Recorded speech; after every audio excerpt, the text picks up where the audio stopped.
Today is another revisit of historical moments in space. And with China supposedly going to put a new telescope and space station in space, I thought what better time to revisit China's first ever supposed space station, the Tiangong 1. Let's have a look and see if it passes the smell test. Is this just a zero-G plane with two guys in it messing about very badly? Or is this actually a space station zipping around a cannonball that's flying through a vacuum? Let's have a look. It should be that the hatch will be opened. I was told there was a key that is... Now, to me, I posed the question, but I'm going to give you my opinion. This is the most obvious, blatant zero-G plane ever. We get a couple of samurai cuts as well. And then after one of the guys comes through, one of the Chinese astrodames come through, his pal then comes through and then pretends to be all surprised by spotting an incredible bit of futuristic tech in the corner of his space station, stroke zero-G plane. But hey, that's just my opinion. So let's have a look. Tell me what you think. Yeah, that is in the middle of the hatch. They have to open with a key and turn the key to open that hatch. 曙光到，请通知航天员切换通信插座。曙光明白。 We should also emphasize that the hatch has been opened. The hatch has been opened to China's first prototype of space lab, Tiangong 1, and astronaut is waving his hand to the camera, of course, but that means he will get into Tiangong 1, the space module that has been flying there for 9 months. Now, if this isn't a zero-G plane, then I don't know what.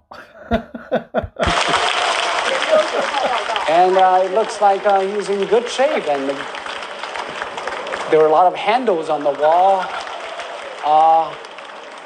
He's basically floating around and have some fun. yeah, 北京， quite 曙光报 interesting. 告。 What a boy in his white gloves in his zero-G plane wearing a boiler suit. Again, where's this protection here? The U-2 pilot needs to wear a spacesuit. These boys are flying around a space station with no protection at all should they lose cabin pressure. And why's he got those silly white gloves on? Is it some sort of Chinese mime? He's not very excited, is he, considering he's supposed to be doing, I don't know, 17,000 miles an hour around a ball in an untested spacecraft?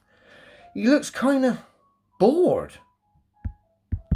Because before that, we have never seen a Chinese restaurant maneuvering in such a big place. Now his pal comes out, the other Chinese astrodame, and pretends to spot an amazing bit of tech in the corner here. Now, let's just see it anyway. And also, Mr. Liu and Wang. also astronaut Liu Wang is flying into this space. He's like, wow, look. Bearing in mind, you know this thing like the back of your hand. You'd be training in the simulator on Earth, day in, day out. You knew every bolt, every rivet. You'd know every part of it. But mate, he's like, wow, look. This is incredible. And what's he seen?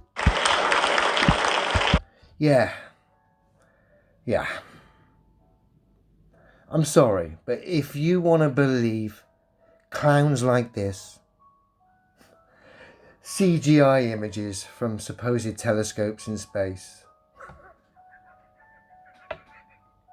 then you go for it. But it's quite clearly a charade, a pantomime.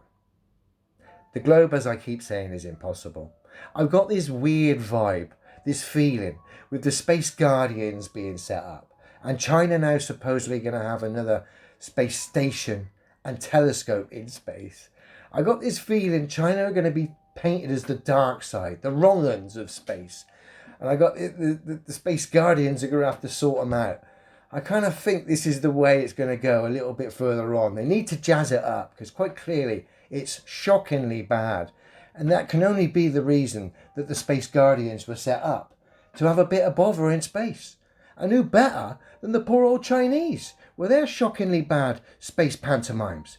Perfect for the bad guys, the dark side of space. Dear oh dear.